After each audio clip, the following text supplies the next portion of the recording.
9 अप्रैल को times of India Mumbai ने एक खबर डाली जिसमें यह कहा गया है कि संजय राउत के भाई प्रवीण राउत को ईडी ने गिरफ्तार किया है। 50 करोड़ की मामले में जो है ईडी ने उन्हें गिरफ्तार किया है। उसी खबर में जो है प्रवीण राउत की जगह प्रवीण जी राउत की फोटो टाइम्स ऑफ इंडिया ने डाली और उसी विषय पर बात करने के लिए हमारे साथ प्रवीण जी राउत है जो इस खबर जाने के बाद आहत है। उनका ये कहना है कि जो खबर आपने डाली है उनसे उनकी जो है उनकी मानहानि हुई है और इस विषय पर क्या कहते हैं उनके सुनते हैं। सर, क्या कहोगे? टाइम्स ऑफ इंडिया जैसे एक प्रतिष्ठित अखबार ने आपकी फोटो डाली, आरोपी 50 करोड़ का आरोपी आपको बता दिया।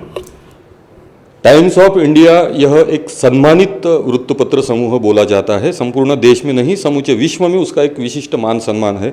और सम्मानित व्यक्ति अगर ऐसी गलती करता है तो उन्होंने क्या किया है कि प्रवीण राउत 1 महीने से ये पत्राचार घोटाला ये विषय चालू था। ईडी ने उसके संदर्भ में प्रवीण राउत, शिवसेना नेता खासदार संजय राउत, इनके भाई, इनको अटक की। लेकिन इनको अटक करते वक्त, जबकि ये जो मसला था 1 महीने से चल रहा था और 1 महीने के बाद इन्होंने 9 तारीख को प्रवीण राउत, संजय राउत के भाई, इनको ईडी द्वारा अटक की गई ऐसी बातमी प्रक्षेपित की। और वो बातमी में फोटो जो डाला गया है, आरोपी के जगह फोटो जो डाला गया है वो प्रवीण जी राउत यानी हमारा डाला गया है। हम पंचायत राज कायदे के अनुसार 73वीं 74वीं घटना विस्तार के अनुसार, पंचायत राज कायदे के अनुसार हम केंद्रीय ग्राम सभा के हम केंद्रीय अध्यक्ष हैं, तो हम एक संवैधानिक पदाधिकारी है। तो संवैधानिक पदाधिकारी के ऊपर उन्होंने इस प्रकार जो लांछन लगाया है, जो लांछन कांट बी वॉश्ड, क्योंकि ये इंटरनेशनल पेपर है, उन्होंने ऑनलाइन भी डाला, उनके 17 शाखाएं हैं, उसमें भी वही न्यूज आई। यानी प्रवीण राउत के जगह हमारा फोटो डालने के वजह से हमारी जो 36 साल की जो मेहनत थी, जो ज्ञान सेवा सहकार छत्रपति शिवाजी महाराज को सामने रखते हुए, डॉक्टर बाबा साहब के संविधान के तहत चलते हुए हमने जो 36 साल का जो कार्य किया, वो कार्य के ऊपर ये टाइम्स ऑफ इंडिया की ये कृति के माध्यम से दाग लग गया, जो बिल्कुल धोया नहीं जा सकता। And this is very shameful. क्या एखादी व्यक्ति के ऊपर आप थूक दोगे और उसको बाद में बोलेंगे आई एम एक्सट्रीमली सॉरी, तो दिस इज दिस फेयर? ये आपको संयुक्तिक लगता है? अगर वो व्यक्ति संवैधानिक पदाधिकारी है तो फिर नहीं सर, अगर कोई ह्यूमन एरर है इस चीज़ में, अगर कोई ह्यूमन एरर हो रहा है और उसकी जो माफ़ी अगर टाइम्स ऑफ इंडिया मांग रहा है तो उसमें क्या गलत है? नहीं, टाइम्स ऑफ इंडिया ने ठीक है ना, वो हम समझ सकते हैं, लेकिन times of India is one of the expert newspaper या ग्रुप है। उसमें उन्होंने बोला है कि 150 साल से उनकी ये परंपरा है और 150 साल की जिनकी परंपरा है उसमें आप दूसरे का फोटो डाल के, जो व्यक्ति नॉन पॉलिटिकली कॉन्स्टिट्यूशनली वर्कर है, कॉन्स्टिट्यूशनली वर्क कर रहे हैं, एक सम्मानित पद पे है, संवैधानिक पद पे है, उसका फोटो डाल के आप सिर्फ माफी मांग ली यानी हो गया।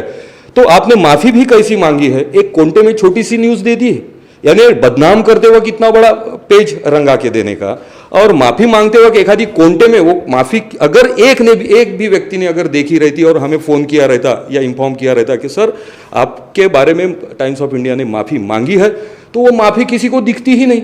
यानी पहले पूरा बदनाम कर डालने का और बाद में बोलने का आई एम एक्सट्रीमली सॉरी, तो दिस इज नॉट फेयर। और टाइम्स ऑफ इंडिया जैसे यानी एखादी डॉक्टर, इंटरनेशनल एक्सपर्ट डॉक्टर अगर गलती करता है तो वो गलती को हम गलती माने या फिर गुनाह के तौर से उसको देखा जाए।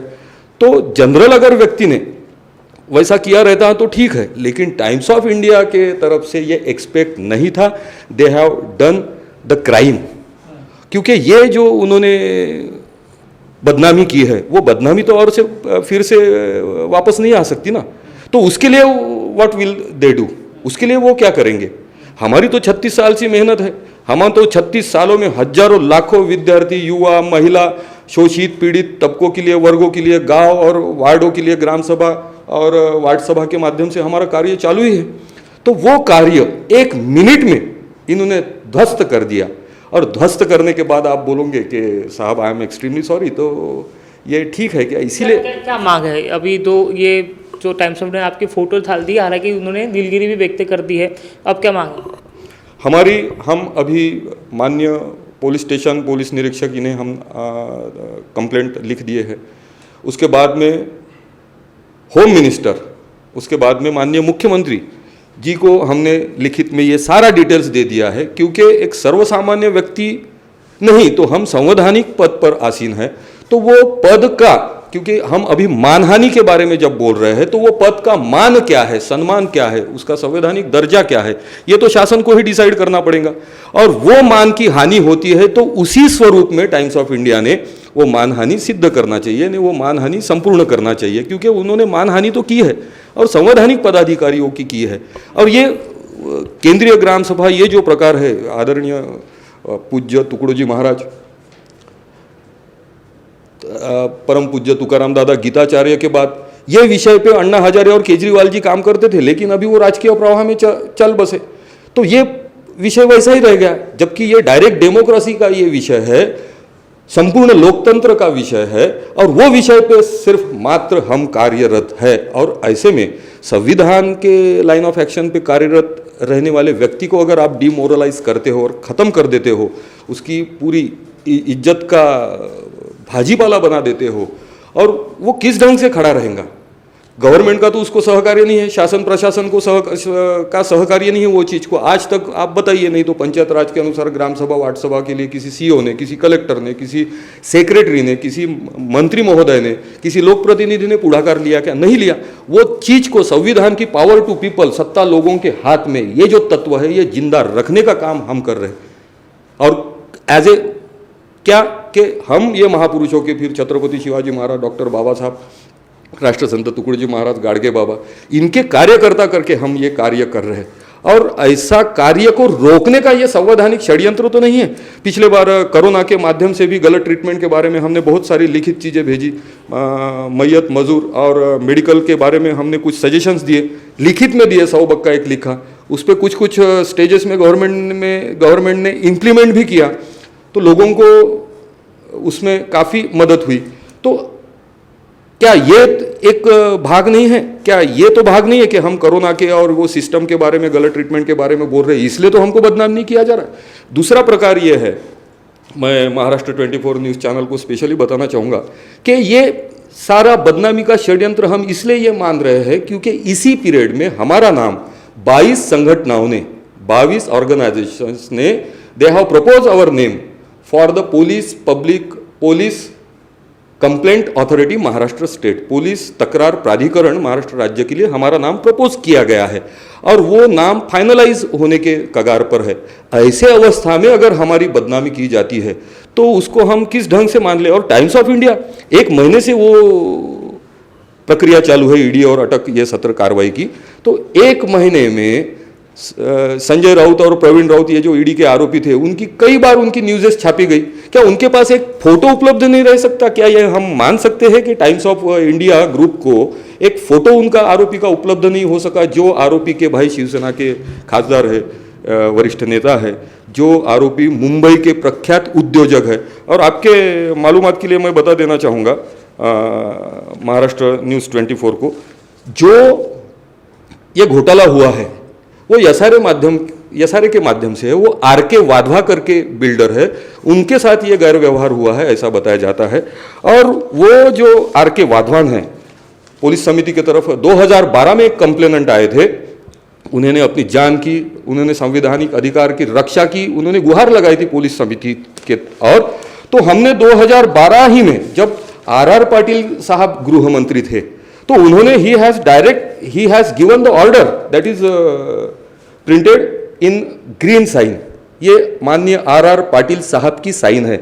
और ये वही राकेश वाधवा जी है, DHFL और वो जो घोटाले जिनसे रिलेटेड है, वो मुख्य आरोपी के साथ जो है वही ये राकेश वाधवा उद्योगपति है, जिनको हमने ऑलरेडी इसके पहले कानूनन कार्रवाई के माध्यम से अटक वगैरह की थी।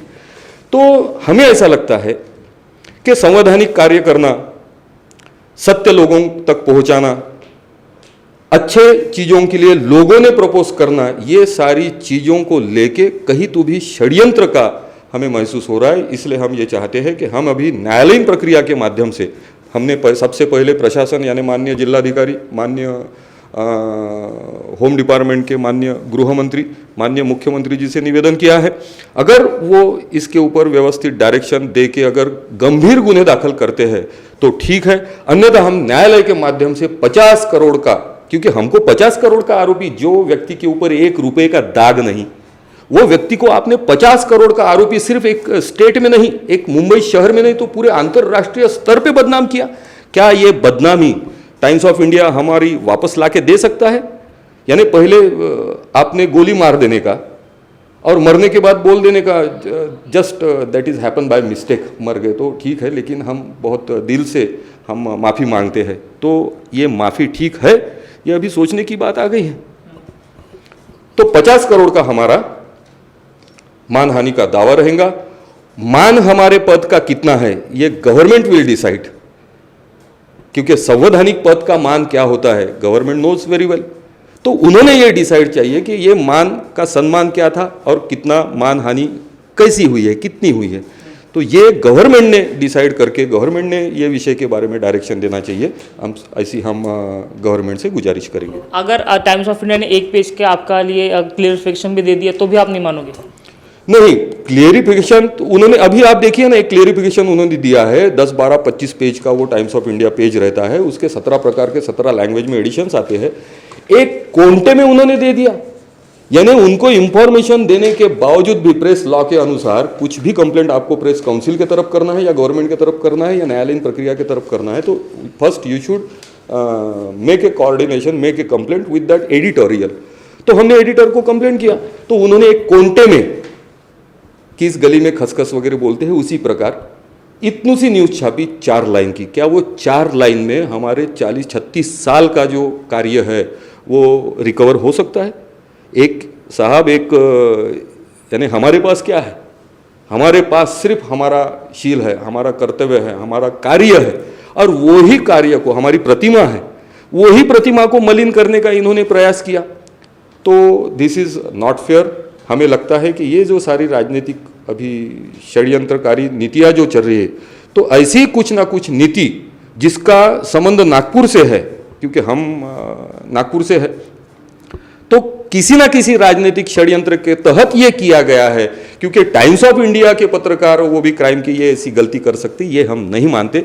अगर गलती की है तो सजा उनको होना ही चाहिए, क्योंकि इज्जत ये कमाई जाती है, लेकिन गमाने के बाद वो फिर से कमाना, that is not possible. That is against the law of nature, that is against the Indian constitutional law also.